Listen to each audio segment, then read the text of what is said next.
Hello student, in this video we have discussed about the enzyme catalysis. देखो यहाँ पे name से ही हमें पता चलता है कि क्या है एंजाइम कैटालिसिस। मतलब कोई भी रिएक्शन हम जो कैटलाइज कर रहे हैं वो with the help of enzyme, मतलब कैटालिसिस जो कर रहे हैं वो एंजाइम की हेल्प से कर रहे हैं। देखो, a very important type of homogeneous catalysis included reaction catalysed by the certain complex organic substances known as the enzyme.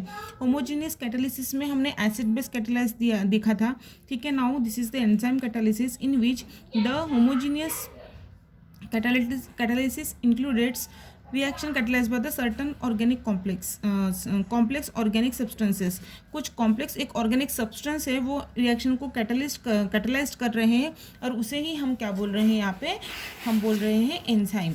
Okay, enzymes are protein with a high relative molar mass of the order of 10,000 or even more and are derived from the living organism। देखो, जो enzymes रहता है, all the enzymes are the protein but all the proteins are not enzymes, ये मैंने आपको बोला था। तो enzymes are protein with high relative molar mass of the order, उसका जो मोलर मास ऑफ ऑर्डर है वो 10,000 है और उससे भी ज़्यादा है, और वो लिविंग ऑर्गेनिज्म से मिलता है। Each enzymes can catalyse the specific reaction. कुछ ना कुछ एंजाइम्स रहता है वो कुछ ना कुछ स्पेसिफिक रिएक्शन को क्या करते हैं, कैटलाइज करते हैं। For example, enzyme diastase produced in the germinated barley seeds converts starch into the maltose sugar। जैसे एंजाइम्स डायस्टेज है वो क्या करता है, जर्मिनेटेड जो बेयरली सीड्स रहता है उसका conversion starch into maltose sugar में करते हैं। ये है क्या है about the introduction part of the enzyme catalysis. Now let's see the kinetics of the enzyme catalysis and this question is always asked in the examination for 8 marks or sometimes it may be asked for the 4 marks for 4 marks। Okay, what is the mechanism and kinetics of enzyme catalyzed reaction are given as follows। Okay, in 1913 biochemist L. Michaelis and the Miss Mountbatten proposed a mechanism for the kinetics of the enzyme catalyzed reaction which envisages the following steps। जो एक biochemist थे उन्होंने 1913 में L Michaelis जो है and miss Mountbatten, सो इस equation को Michaelis Menten reaction constant Menten reaction equation करके बोलते हैं। और ये Michaelis Menten equation always exam में आता है, ठीक है, क्योंकि ये जो एंजाइम कैटलाइज्ड रिएक्शन है वो साइंटिस्ट माइकलिस और मिसेस माउंटबेटन ने प्रपोज किया था, ठीक है, for the kinetic of enzyme catalysed reaction which investigates the following step. उसमें ये फॉलोइंग स्टेप्स है। पहली स्टेप्स जो है जिसमें formation of the enzyme substrate complex बनता है, मतलब एंजाइम और जब सबस्ट्रेट वो जब रिवर्सिबल K1 रिएक्शन देती है और फॉरवर्ड K- रिएक्शन देती है तब हमें क्या मिलता है, एंजाइम सबस्ट्रेट कॉम्प्लेक्स मिलता है जो कि फास्ट प्रोसेस रहती है। इन सेकंड स्टेप में क्या होता है, there is the decomposition of the complex का क्या होता है, डिकम्पोजिशन होता है। जैसे ये एंजाइम सबस्ट्रेट मिला है वो क्या होगा, K2 undergoing the slow reaction and we get the product and enzymes। Okay, where E is the enzyme, S is the substrate, E enzymes is S substrate name and that is reactant, and ES is the ES means enzyme substrate complex है। Okay, and P is the product and P is the क्या है, product है। And the overall reaction that is S2P means substrate से हमें क्या मिल रहा है, product, and the enzyme is consume in the step 1 and generated in the step 2। मतलब देखो ये जो formation of the enzyme substrate complex ये फर्स्ट स्टेप में और सेकंड स्टेप में डिकम्पोजिशन दिया है, वो कैसे आया है हम यहाँ पे अभी देखेंगे। देखो, the problem can be handled with the either the equilibrium approximation और द स्टेडी स्टेट अप्रोक्सीमेशन। हमने एसिड बेस कैटालिसिस में देखा था स्टेडी स्टेट अप्रोक्सीमेशन कैसे है। However the true equilibrium is not achieved in the first step because the subsequent slow reaction is constantly removing the intermediate enzyme substrate complex। देखो, जो true equilibrium is not achieved in the first step, जो true equilibrium रहता है वो first step में नहीं मिलता है, ठीक है, because the subsequent slow reaction is constantly removing the intermediate. जो slow reaction रहती है वो remove करता है intermediate enzyme substrate complex को. ठीक है. Generally the enzyme concentration is far less than the substrate concentration. जो एंजाइम कॉन्सेंट्रेशन है वो सबस्ट्रेट कॉन्सेंट्रेशन से क्या होता है, लेस होता है. That is E is less than the substrate. Okay, so that E enzyme substrate is less than the substrate. Hence we can use the steady state approximation for the intermediate E and S, that is enzyme substrate. Okay, according to the slow rate determining step the rate of the reaction is given by. अब rate of the reaction कैसे देखेंगे? R is equal to, that is rate of the reaction is equal to minus ds by dt.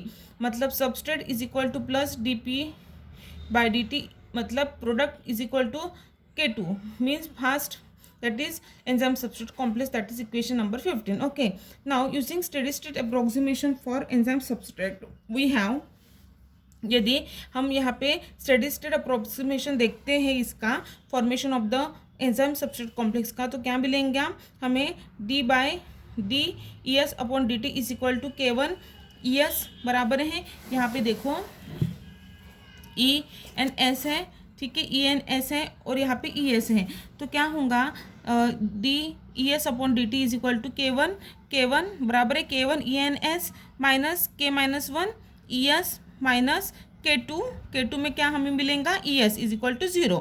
ठीक है, ये हम ऐसे हम steady state approximation लिखते हैं. Now E is can not measured experimentally. E की वैल्यू जो है हम एक्सपेरिमेंटली मेजर्ड नहीं कर सकते हैं. The equilibrium between the free and the bound enzyme is given by enzyme conservation equation. मतलब the equilibrium between the free and the bound energy का जो एंजाइम कंजर्वेशन इक्वेशन है हम इस फॉर्म में लिखते हैं. E is equal to E plus E S. मतलब enzyme conservation equation is equal to E means enzyme plus enzyme substrate complex. Okay, where E0 is the total enzyme concentration. ये जो है वो टोटल एंजाइम कॉन्सेंट्रेशन रहता है and E is the free enzyme concentration. यहाँ पे ये है वो फ्री एंजाइम कॉन्सेंट्रेशन है and E S is the bound enzyme concentration, और ये बाउंड एंजाइम कॉन्सेंट्रेशन है. सो ई इज इक्वल टू ई इधर लाया और E0 इधर लाया तो ये माइनस में हो जाएगा. Now substituting for E in equation 16. अभी ये जो वैल्यू है हम इक्वेशन 16 में मतलब इसमें डालेंगे तो हमें क्या मिलेगा, देखो जहाँ पे ई है वहाँ पे हम ये वैल्यू पुटअप करेंगे. Means D E S upon D T is equal to K1 बराबर ये K1 है.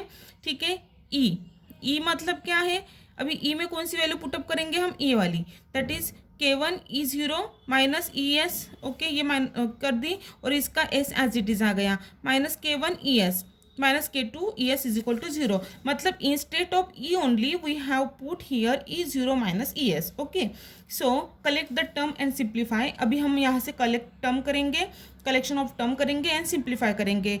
सो K1 E0 S is equal to K-1 plus K2 plus K1 S E S. Okay, then E S है जो इधर लाया और K1 ये इधर लेके आए. ठीक है, और ये नीचे ला लिए. तो substituting for E S in equation 15. अभी ये जो ई एस की जो वैल्यू है वो इक्वेशन 15 में मतलब इस इक्वेशन में हम पुटअप करेंगे. सो क्या आएगा, R is equal to K1 into K2 E0 S then K minus plus K2 plus K1 S. Okay, dividing the numerator and denominator by K1 से हम न्यूमरेटर को और इसको डिवाइड करेंगे तो क्या मिलेगा, यहाँ पे K1 आ जाएगा और यहाँ पे भी K1 आ जाएगा. ठीक है, फिर क्या मिलेगा, R is equal to K2 E0 S upon K-1 plus K2 upon K1 minus S is equal to क्या मिलेगा, K2 E0 S.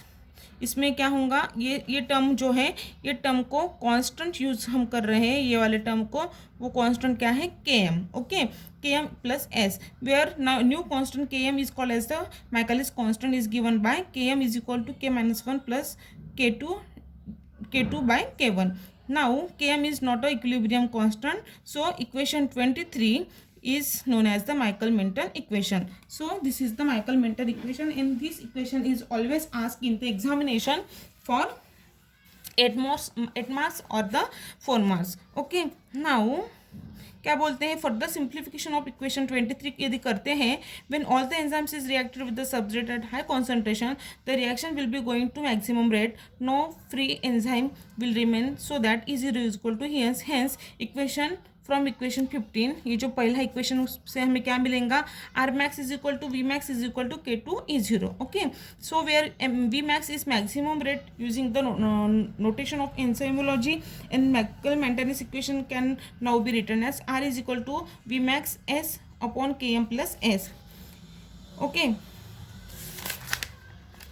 This is what about the Michael maintenance equation. यहाँ तक अभी आप लिखते हैं तो आपको पूरे मार्क्स मिलेंगे. This is all about the enzyme catalysis and this is very important question as the exam point of view. Thank you.